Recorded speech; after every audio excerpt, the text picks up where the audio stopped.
नमस्कार दोस्तों। 10-20 साल में वर्ल्ड वार 3 का शोर अचानक क्यों बढ़ जाता है।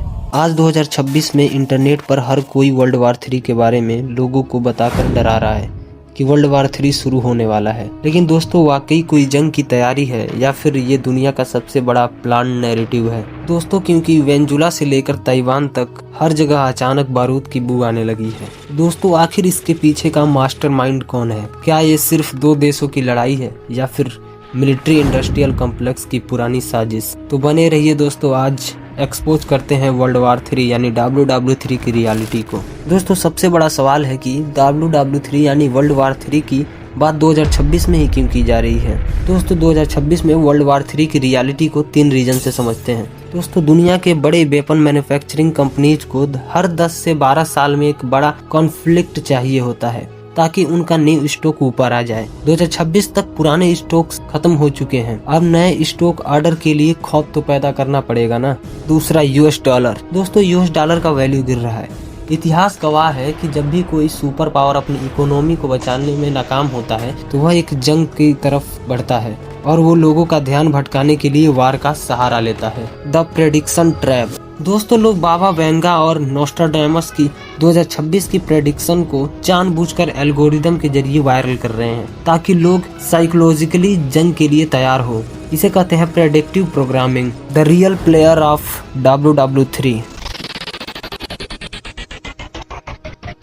दोस्तों, रियलिटी ये है कि वर्ल्ड वार 3 कोई दो देशों के बीच नहीं होगी, बल्कि ये जंग 2 ब्लॉक्स में होगी। यानी ये जंग 2 ब्लॉक्स के बीच होगी, ब्लॉक ए और ब्लॉक बी। दोस्तों, ब्लॉक ए में वे कंट्री हैं जो अपनी पुरानी हेजिमोनी यानी दबदबा को बचानी चाहती हैं। ब्लॉक ए में US, UK, जापान और NATO हैं। Block B. दोस्तों, ब्लॉक बी में वे कंट्री हैं जो चैलेंजर बनी हैं। ये न्यू वर्ल्ड ऑर्डर बनाना चाहती हैं जहां डॉलर की कोई वैल्यू ना हो। ब्लॉक बी में चाइना, रसिया, ईरान, नॉर्थ कोरिया हैं। The silent player in world war 3। दोस्तों, कहते हैं कि जब भी कोई जंग होता है तो उसमें कोई ना कोई साइलेंट प्लेयर जरूर होता है। दोस्तों, ब्लॉक ए और ब्लॉक बी दोनों चाहते हैं कि इंडिया उनका साथ दे, लेकिन इंडिया नेचुरल होकर इस जंग को रोकने की कोशिश कर रहा है। दोस्तों, मुझे तो लगता है कि हमारी इंडिया ही दुनिया को एक दूसरे से लड़ने से बचा रही है। The 2026 conspiracy exposed. चलिए अब बात करते हैं कि 2026 में ही WW3 की डर को क्यों फैलाया जा रहा है। रिसोर्स की जंग। दोस्तों, आर्कटिक की बर्फ पिघल रही है और वहाँ $1 ट्रिलियन का तेल और गैस है। दोस्तों, रसिया और NATO के बीच असली जंग यूक्रेन नहीं बल्कि आर्कटिक के रिसोर्स हैं। The chip monopoly. दोस्तों, ताइवान पर चाइना का हमला सिर्फ पॉलिटिक्स नहीं है। दोस्तों, जो ताइवान को कंट्रोल करेगा वो पूरी दुनिया के AI और सुपर कंप्यूटर को कंट्रोल करेगा। दोस्तों, ये लैंड की जंग नहीं है बल्कि सिलिकॉन की जंग है।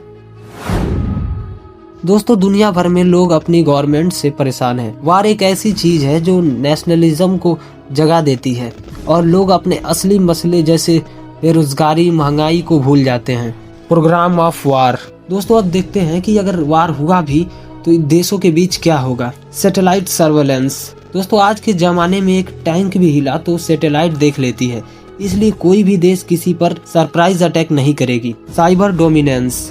दोस्तों, WW3 यानी वर्ल्ड वार 3 में देश एक दूसरे को बम से नहीं बल्कि साइबर अटैक से बर्बाद करेंगे। दोस्तों, हर कोई जानता है कि एक देश का अगर बैंकिंग सिस्टम को 1 घंटे के लिए डाउन कर दिया जाए तो वह देश घुटनों पर आ जाएगा।